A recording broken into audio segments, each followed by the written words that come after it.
យើងចូលទៅកាន់កម្មវិធី Photoshop ហើយចូលយកពាក្យថា file ចុចពាក្យថា open យើងនឹងយកពាក្យថា open នៅបានរូបភាពហើយយើងចុចពាក្យថា image ដើម្បីយើងចូលពាក្យថា180 degree វានឹងត្រឡប់ឲ្យ180 degree ហើយ version ដែលយើងយកពាក្យថា90 degree យើងវានឹងត្រឡប់ពាក្យកណ្ដាល90 degree យើងពាក្យ image បើយើងយកពាក្យថានេះសិនតែយើង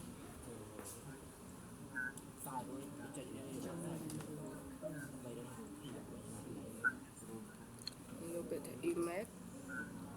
ហើយយើងយកពាក្យថា flip crab វានឹងត្រឡប់ឲ្យយើងយកពាក្យនេះវានឹងត្រឡប់ភាពវិញទៅចាញ់នៅវីដេអូមិនយកវីដេអូយើងបានពេញហើយណា